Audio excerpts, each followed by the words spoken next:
After many delays, final testing on the first phase of the REM will kick off tomorrow. And when I say many delays, I really mean it. Let's just take a look at the South Shore branch of the REM, the area from Brossard, going from Brossard into Central Station, downtown. It was supposed to be completed by the end of 2021. Then summer of 2022, then fall of 2022, and now summer of 2023. And we are really close, right? They did announce the dry run beginning tomorrow, and that means 30 to 45 days from that moment, from tomorrow, the REM, at least the Brossard to downtown phase, should open up. This is the biggest deal for public transit in this area, in the Montreal area, I think since we launched the Metro. I mean, that's 50, 60 years ago. Let's find out more. François Pepin joins us from Trajectoire, Quebec. That's a public transportation advocacy group. François, welcome to the show. Good morning. I'll just tell us how excited you are about the launch of the REM. Oh, well, people on the South Shore have been waiting for quite a long time, so it's a very good news that the dry run test will start tomorrow, and hopefully they will have no problems, so it can open then the service to the customers at the beginning of August. What does this mean for the people in the South Shore? Why don't you tell us, for public transit users in the South Shore, how does life get better once this finally does, once the trains do open their doors to commuters?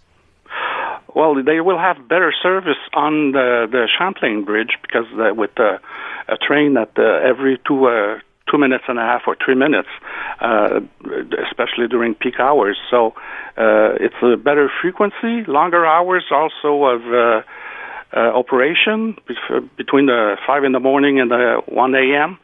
So it's an improvement in frequency and operation time. So it's very important for them. But of course, the bus network has to be coordinated with the REM. And we have spoken to the people at the ARTM and XO buses, and they have mentioned that they are waiting for that day, and that the day that the REM launches, the buses will change in the area to coordinate with that. So let me ask you, François, what do you expect? What are you going to be watching over the next 30 to 45 days? Where's your attention going to be? Well, we hope the test will go well, because if they have any kind of problem, because they're aiming at a target of 95% of the runs without any problems. If they're under that, well, then maybe they will postpone the opening, so that would be a problem, because you don't want to open the service, let's say, past the third week of August to the customers, mainly because people will go back to school, go back to work in the downtown area after the vacation. So service has to be there before the people come back. And I guess you're right there. There's a bit of crunch time to this. There's been delay after delay after delay. Can I ask you about, your thoughts? You mean, you've been someone that, represents public transit users and is an advocate for public transit. How have you felt over the last couple of years watching all these delays? Well, it's a big project. So, like any other complex project, of course, there's delay. There's more expenses also on the budget. So it's almost normal. But let's say that engineers should be more humble about their target, especially the schedule, because of course those are huge projects. So. Looking, François, at the entire network here, right? So, of course, the South Shore portion from Brossard going through to the Quartier 1030, I should say, sorry. Then you've got the Panama Station, Ile des Swords, goes into Griffintown, then arrives at Central Station. That's the first leg here. And then when we look at the rest, West Island branch gonna apparently now the new date for completion is the end of 2024. The De Montagne branch of the REM, again, that's end of 2024. The airport, now that's end of 2027 or sometime in 2027. When you look ahead and you think about the REM being completed, how will that change public transit in the Montreal region? Well, it will change public transit, especially on the South Shore, because they had an unreliable bus lane every day. So that will be better for them. Of course, they will have one transfer to do that they didn't have to do before, and the tickets also will be a little bit higher. But and for the West Island, especially, I think it's a great improvement because they will be able to get downtown directly and quite faster than it used to be with more services than the train, the Vaudreuil train or the Deux Montagnes train. So it's a big improvement for the West Island. We're with François Pepin from Trajectoire, Québec. Group represents public transportation users. So, François, do you have any disappointments or over the REM? Is there anything that you feel should have been done better or that you feel could have been done better in the lead up here? Well, it should have been more transparent. I mean, it's very hard to get information on the project, where they are at, and like only the opening date.